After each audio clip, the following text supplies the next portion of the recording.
తాకట్టులో ఉన్న బంగారాన్ని విడిపించి ఆ రోజు ఆన్లైన్ రేటుకే మేము కొంటాం. Sharma gold company. నమస్తే, వెల్కమ్ టు సుమన్ టీవీ. నేను మీ యామ్ని. ప్రస్తుతం మనతో ఉన్నారు ప్రముఖ ఆధ్యాత్మికవేత్త, ప్రముఖ జ్యోతిష వాస్తు పండితులు, బ్రహ్మశ్రీ డాక్టర్ నాయకంటి మల్లికార్జున శర్మ గారు ఉన్నారు. గురుగారితో మాట్లాడి మనకున్న సందేహాన్ని అడిగి తెలుసుకుందాం.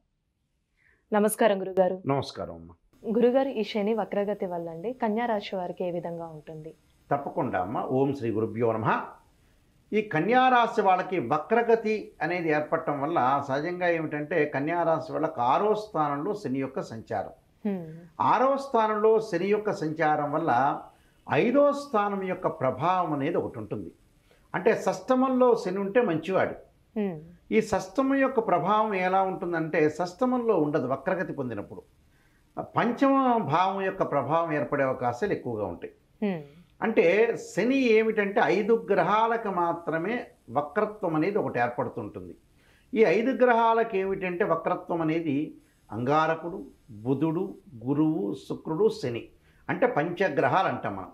సూర్యచంద్రులకు ఎప్పుడూ కూడా వక్రస్థితి అనేది ఉండదు. రాహుకేతులు ఎల్లప్పుడూ వక్రస్థితిలోనే ఉంటాడు.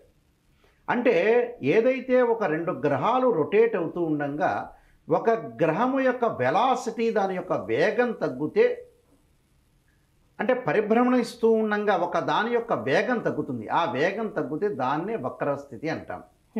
భూమి మీద ఉండే వాళ్ళకి ఏంటంటే అది వెనక్కి వెళుతున్నది అర్థం. కానీ అంతరిక్షంలో అలా కాదు. అంటే అంతరిక్షంలో ఎలా ఉంటుంది, దాని యొక్క వేగం తగ్గి దాని యొక్క స్పీడ్ తగ్గుతుందని అర్థం. అంటే 100 కిలోమీటర్లలో వెళ్ళే ఒక కారు, 2 కార్లు, ఒక కారు హఠాత్తుగా 80 కిలోమీటర్ల వేగంతో వెళ్తుంది. దాన్నే వక్రస్థితి అంటారు. అంటే మన ప్రేక్షకులందరికీ కూడా అర్థమయ్యేటట్టు చెప్తున్నాం. అలానే ఈ భూమి మీద ఉండే వాళ్ళకి ఏమనిపిస్తుందంటే అది వెనక్కి వెళ్ళిపోతుందేమో అనుకుంటాం మనం. అది వెనక్కి వెళ్ళటం కాదు, అది దాని యొక్క వెలాసిటీ తగ్గుతుంది. మనం భూమి మీద ఉన్నాం కాబట్టి ఆ వక్రస్థితి యొక్క ఫలితాలని, రిజల్ట్స్ని మనం అనుభవిస్తాం. అంటే ఒక గ్రావిటేషన్ ఫోర్స్ ఉంటుంది కాబట్టి. అయితే ఇక్కడ శని కుంభరాశిలో జూన్ 30 నుంచి నవంబర్ 15 వరకు కూడా 138 రోజుల పాటు శని వక్రగతి పొందటం వల్ల కన్యారాశి వాళ్ళకి పంచమ స్థానంలో ఉండే శని యొక్క ప్రభావం అనేది పడుతుంది. క్లియర్గా చెప్పదలుచుకుంటే అంటే శని గోచారిత్యం 3, 6, 11 స్థానాలు సుఫలితాన్ని ఇస్తాడు. కొన్ని స్థానాల్లో అశుఫలితాన్ని, కొన్ని స్థానాల్లో మిశ్రమైన ఫలితాలు ఇచ్చే అవకాశం ఒకటి ఉంటుంది. This is the transit system అంటారు. ఎలాంటి ప్రభావం చూపిస్తుంది కన్యారాశి వాళ్ళకంటే స్థాన చలనము, స్థాన భ్రంశము. అంటే స్థానం అంటే ఇళ్ళు మార్పు చేయటం, అలానే నిర్ణయాలు మార్పు, కఠిన నిర్ణయాలు తీసుకునే అవకాశాలు, కొంత డబ్బులు ఖర్చు అయ్యే స్థితి అనేది ఒకటి ఏర్పడుతుంటుంది. అంటే గందరగోళ పరిస్థితులు కొన్ని ఏర్పడుతూ ఉంటాయి వీళ్ళకి.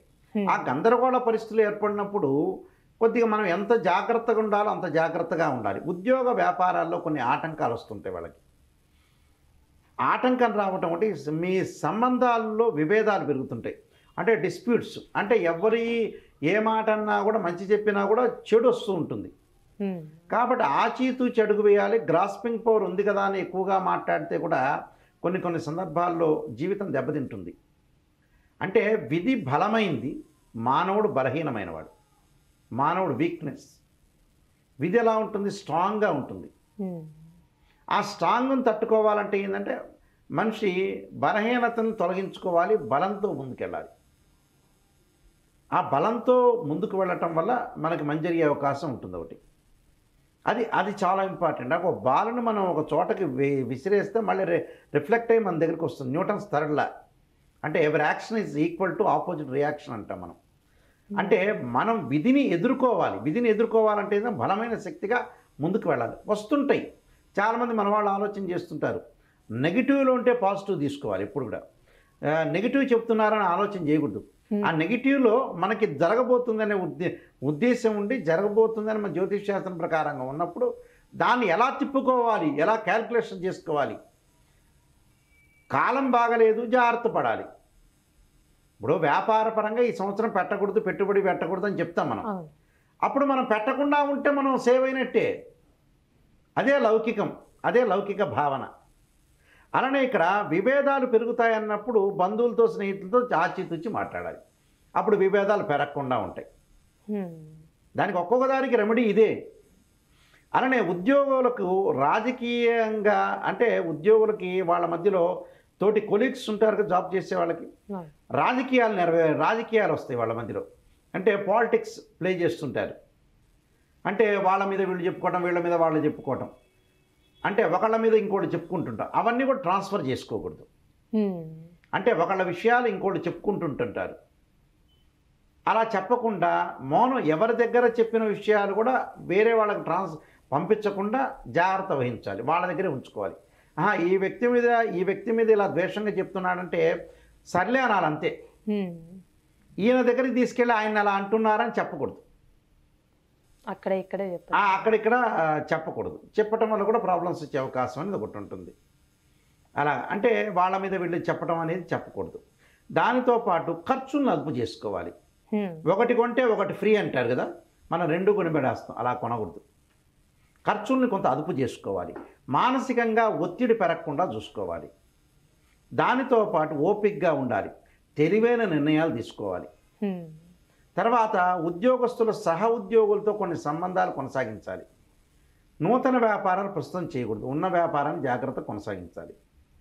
దానితో పాటు విద్యార్థులకు అనుకూలంగా ఉంటూ స్త్రీలు కూడా తోటి స్త్రీలతోటి చాలా జాగ్రత్తగా ఉండి ముందుకు వెళ్ళాలి. కోర్టు సమస్యల పరిష్కారం కలుగుతాయి. విదేశాలకు వెళ్ళే అవకాశాలు అనేవి కొన్ని కలిగే అవకాశాలు ఎక్కువగా ఉంటాయి వీళ్ళకి. అయితే ఏదైనా సరే ఈ 138 రోజుల పాటు ఫైనాన్షియల్ పరంగా కానీ మాట్లాడే విధానం కానీ కొంత జాగ్రత్తగా ఉండాలి. ఆరోగ్యపరంగా ఇబ్బందులు కలగవు, కానీ మాట్లాడే విధానం దానిలో చాలా జాగ్రత్తగా ఉండి ఎవరికి కూడా ట్రాన్స్ఫర్ చేయకుండా విషయాలన్నీ కూడా చాలా జాగ్రత్తగా ఉండటం చాలా మంచిది. అంటే పరిహారం ఏ విధంగా చేసుకుంటే మంచిదండి? పరిహారం వచ్చేటప్పుడు కొంత భయం కలుగుతుంటుంది వీళ్ళకి. భయం కలిగినప్పుడు ఏంటంటే ఆంజనేయ స్వామి యొక్క ఆరాధన. మంగళవారం కూడా ఆంజనేయ స్వామి తమలపాకులో పూజ చేయటం ఒకటి. ఆంజనేయాయుధే వాయుపుత్రాయుధీమే తన్నో హనుమత్ ప్రచోదయాత్ అనే మంత్రాన్ని చక్కగా చదవటం వల్ల మంచి జరిగే అవకాశం ఖచ్చితంగా ఉంటుంది. అందువల్ల ఏదైతే భగవంతుడు మన ఆందోళన చెందాల్సిన పని లేదు. నెగిటివ్ని పాజిటివ్ ఎలా చేసుకోవాలనేది తెలుసుకోవాలి. అంటే బయాలజికల్ ప్రాసెస్లో ఏమిటంటే మనకి నెగిటివ్ ఉంటుంది, ఇది జరగబోతుంది, దాన్ని ఎలా తిప్పికొట్టాలి, అదే పెద్ద రెమెడీ. ఆ రెమెడీ చేసుకుంటే మనిషి స్థితప్రజ్ఞుడు అవుతారని అర్థం. అంటే శ్రేయ లోపం పెరుగుట పెద్ద విద్య, లోపం పెరిగిన వాడే పూర్ణుడు అవుతాడట, నరుడు అవుతాడు. అది తెలుసుకుంటే చాలు, జీవితం ధన్యమైపోతుంది. మంచి పరిహారం తెలియజేశారండి, ధన్యవాదాలు. నమస్కారం. సుమన్ టీవీలో మీ పర్సనల్ అండ్ బిజినెస్ ప్రమోషన్స్ కోసం కింది నెంబర్కి కాంటాక్ట్ చేయండి.